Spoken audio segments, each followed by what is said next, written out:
Okay, today we are talking about perimeter. Perimeter is our first thing. If you could write down this definition for me. Perimeter is the distance around a figure. The distance around a figure. All right, take a minute, pause the video, copy that down, and I'll show you what that means. Okay, our first figure we're looking at here is a square. So if we're looking at perimeter, sometimes I like to think of it like a fort. And in order to cover the whole perimeter, we need to cover all of the walls of a fort, so it's protected. So let's say we have some here, let me get a different color here. Let's go like red. Alright, so we have some guys out here trying to get into our little fort here.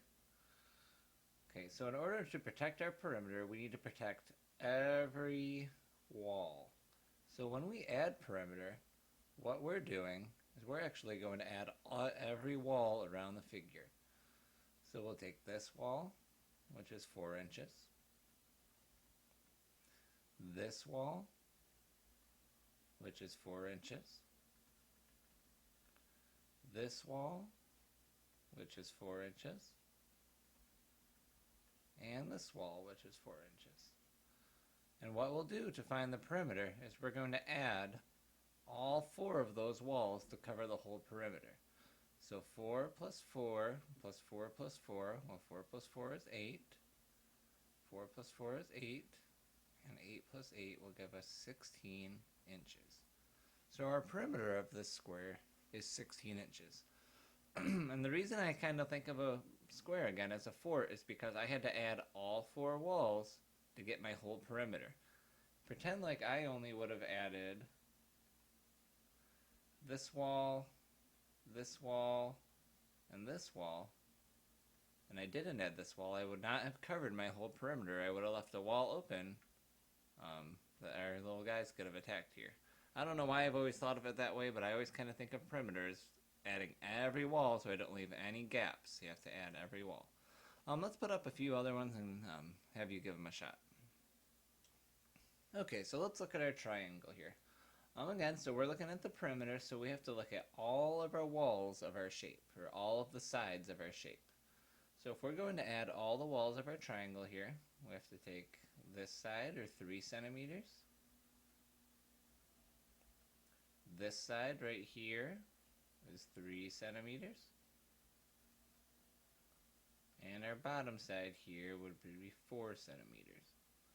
So again, you see I added all walls. I'm not missing any of the walls. So when we add all those together, 4 plus 3 is 7. 8, 9, 10 is our total.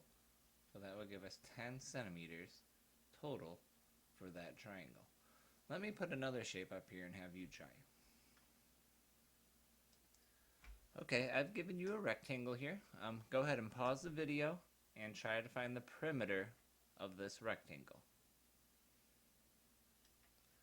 Okay, so if you did this one correctly, you would have taken your top of 3 inches, your side here of 7 inches,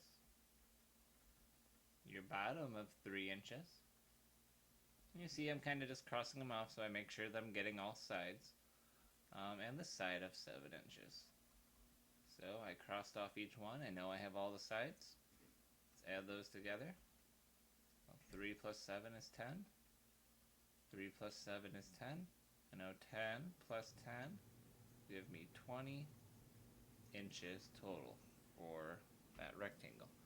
Now I'm going to give you one more that's going to be a little more tricky. Okay, so this one, I've drawn another rectangle here, and this time it's labeled in feet. And you can see I've only labeled the top wall of 6 feet and the side wall of 4 feet. Sometimes you'll see this with rectangles, and what you can do with a rectangle, if your top is 6 feet, you know your bottom will also be 6 feet. And if this side's 4 feet, you know the side across from it will be 4 feet. I'm just about at time here, so I want you to pause this video, try to solve this one, and then we'll come back in the second video and see how you did.